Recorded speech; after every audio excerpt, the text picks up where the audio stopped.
welcome to this special bonus episode of WEC Icons featuring a real WEC icon. I know we're normally talking about the race cars, but our races couldn't happen without this, the official WEC safety car. And this weekend, we're celebrating our 100th race here in Fuji. And with a special livery on the car, making it look extra stylish, it's about time that we go into the details of the car that keeps the WEC rolling.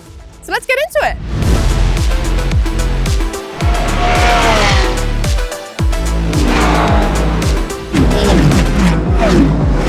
Timo, welcome to WEC Icons and this very special bonus episode. Thank you so much for joining us. And first things first, could you introduce yourself for me, please, and tell me a little bit about your background? Yes, for sure. No, I'm Timo Bernhard from Germany, and I've been twice a WEC champion and a Le Mans champion, so I'm very proud of this. And now I'm 26 years with Porsche as a brand ambassador right now, so not driving actively anymore.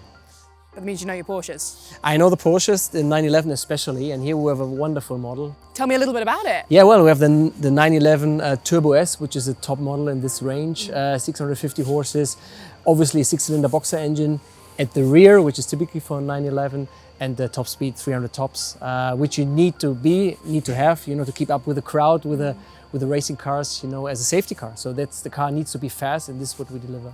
Well, that's kind of why we wanted to bring you here today. We've got this incredibly gorgeous livery to celebrate the WEC's 100th race. What is it about this car that you think lends itself so well to being used as a safety car? Well, there are a couple of things. Obviously, the power, 650 horses, and the acceleration. The car is super fast, and it has all-wheel drive. So that means when Yannick Dalmas is driving it under rainy conditions, he can keep up. He has the traction, he has the grip. The car provides, the safety also for him, that he can keep up with and can lead the field, because these hypercars and also the GT3 LM cars, they need to keep the temperature in brakes, in tires, so they need to have a certain minimum speed. And with this car, Yannick or whoever's driving the car in other places, can provide this. And I think this is super important and one of the most important things about this car. And there probably are a few differences between what we see in front of us and what you might get with a typical road car version. Can you talk me through some of them? Well, one thing I have to mention as well is like the 911 Turbo has active aerodynamics, the front lip and the rear wing is moving, This is standard, but what is not standard, I can show you, is like the rims. Rims are a little bit lighter to have more performance, obviously, for the tracks.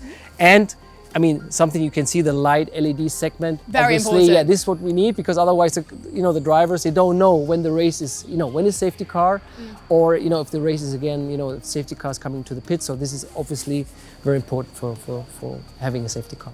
Okay. Well, Timo, thank you so much for joining us. You're You welcome. mentioned Yannick and Pedro, and I think it's a good chance to speak to them a little bit more about this car. Pedro, thank you so much for joining us and welcome to WEC Icons. I wonder if you can start off by introducing yourself for me, please, and telling me what you do for a living. Okay, let's say I was a professional racing driver for almost 25 years. Then I joined WEC like 10 years ago, and I'm the safety car driver. I really wanted to get your insight and your expertise as to what makes this a safety car. Let's say mainly this is based on the 911, the B-Turbo, the 992 V2, so it's the road car prepared by Manthey. The car mainly is based to do it in a safe mode, but to go on track and give the field the possibility to return or to rejoin the race again in safe conditions, but especially in race conditions. I'm like a right arm from Eduardo, from our race director. So I'm on track and I'm completely hearing whatever Eduardo's saying. So what I normally do is I go on track at a normal speed of 80, 90 kilometers an hour, depending on the accident and what's happening on track. But later on, we have to increase the speed so that the cars, as I said before, the cars create the temperature on tire, the pressure, and they are ready to return for race mode. That's what we try to do as a safety car.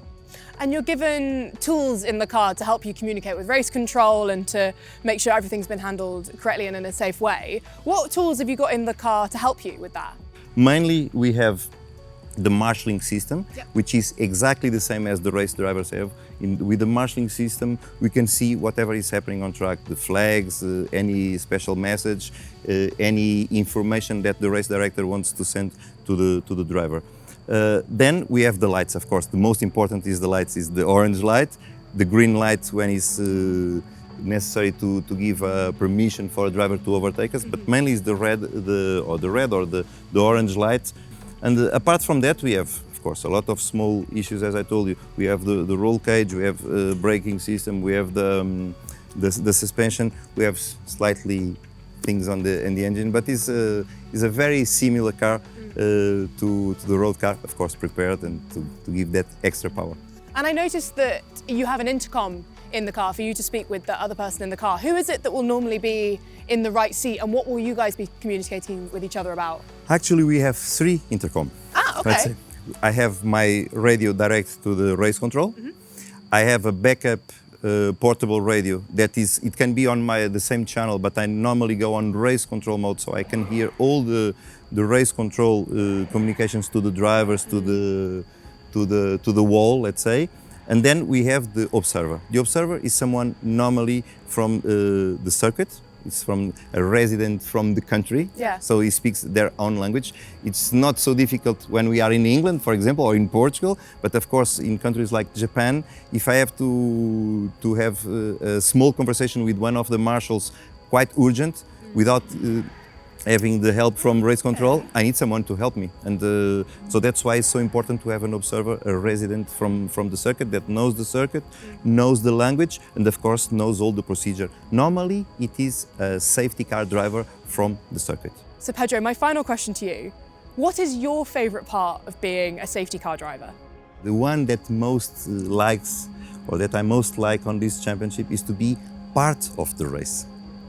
I think no one else has the chance and be lucky enough as I am to be on track with all these fields, and I'm alone there with them, with a lot of stress, of course, but not with the stress of winning the race. Sometimes I could win the race, but they don't allow me, so they call me in before. But being part of the race, I think, is something that is really, really nice for a driver or for someone that is a motorsport enthusiast. Pedro, that was a real privilege to talk through. Thank you very much. Thank you so much for your time. And thank you guys for watching. We'll see you next time on WEC Icons.